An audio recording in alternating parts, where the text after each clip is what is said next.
Bengal politics కి వెళ్తే బెంగాల్లో బీజేపీ కొత్త చరిత్రను సృష్టించింది. మమతా కంచుకోటను బద్దల కొట్టిన కమల దళం అధికారం చేపట్టింది. ఈ క్రమంలో బెంగాల్ సీఎం బాధ్యతలు ఎవరికి అప్పగిస్తారు అన్నది ఇంట్రెస్టింగ్ గా మారింది. ముఖ్యమంత్రి రేసులో నలుగురి పేర్లు వినిపిస్తుండగా బీజేపీ హైకమాండ్ ఎవరికి పగ్గాలు అప్పగించబోతోంది అనేది 1-2 రోజుల్లో తేలబోతోంది. బెంగాల్ సీఎం రేసులో ప్రధానంగా బలమైన జననేత సువేందు అధికారి పేరు వినిపిస్తోంది. ప్రస్తుత బెంగాల్ బీజేపీలో అత్యంత ప్రభావవంతమైన నాయకుల్లో ఆయన ముందంజలో ఉన్నారు. 2021లో నందిగ్రామ్లో సాక్షాత్తు మమతా బెనర్జీని ఓడించి ఆయన జాయింట్ కిల్లర్ గా గుర్తింపు పొందారు. క్షేత్రస్థాయిలో బలమైన పట్టు, టీఎంసీ వ్యూహాలను తిప్పికొట్టగల సామర్థ్యం, దూకుడు స్వభావం ఆయన బలం. అయితే సువేందుకు ఆర్ఎస్ఎస్ నుండి పూర్తిస్థాయి మద్దతు లేదనే ప్రచారం ఉంది. టీఎంసీ నుండి వచ్చిన నేత కావడంతో పార్టీ మూల సిద్ధాంతాలకు కట్టుబడి ఉంటారా అనే సందేహంలో హైకమాండ్ ఉన్నట్లుగా తెలుస్తోంది. ముఖ్యమంత్రి రేసులో వినిపిస్తున్న మరో పేరు దిలీప్ ఘోష్.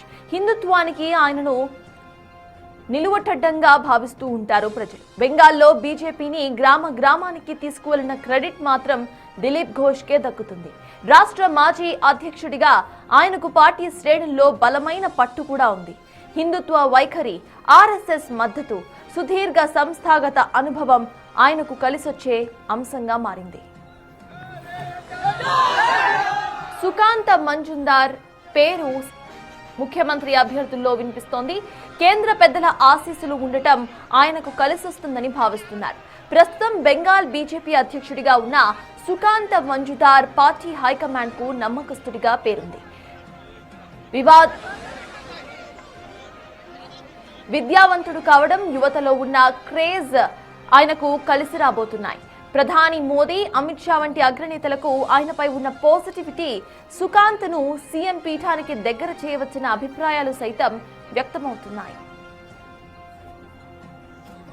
సీఎం రేసులో ఉన్న మరో వ్యక్తి షమిక్ భట్టాచార్య. ఈయనకు బెంగాల్ రాజకీయాల్లో ఏకాభిప్రాయ సాధకుడు అనే పేరుంది. ప్రచార ఆర్భాటాలకు దూరంగా ఉండే షమిక్ భట్టాచార్య మేధావి వర్గాల్లో మంచి గుర్తింపు ఉన్న నేత. సైద్ధాంతిక స్పష్టత, సంయమనం, పార్టీలోని అన్ని వర్గాలను సమన్వయనం చేసే గుణం ఆయనకు కలిసొచ్చే అంశాలు. ఒకవేళ పార్టీలోని సీనియర్ల మధ్య పోటీ తీవ్రమైతే అందరికీ ఆమోదయోగ్యమైన వ్యక్తిగా షమిక్ ভট্টাচার্য పేరు తెరపైకి వచ్చే అవకాశం ఉంది. কমিশন ফেলিওর হয়েছে কি হয়নি সেটা কমিশন উত্তর দেবে, আমি তো ওদের মুখপাত্র নই। আমি আমার দলের পক্ষ থেকে বলতে পারি যে যেভাবে ফলতায় নির্বাচন করানো হয়েছিল, যেভাবে বিভিন্ন ইভিএম বক্সকে টেম্পার করানো হয়েছিল, সেটা কোনো সুস্থ সামাজিক সভ্য সমাজে কাম্য নয়। 140 কোটির এত বড় গণতন্ত্র যেখানে বিনা রক্তক্ষয়ে একটা দেশের সরকারের পরিবর্তন হয়ে যায়, সেখানে একটা রাজ্যের নির্বাচনে এ ধরনের ঘটনা কাঙ্ক্ষিত নয়।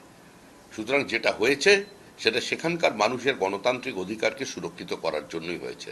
আমরা সেই পদক্ষেপকে স্বাগত জানাই।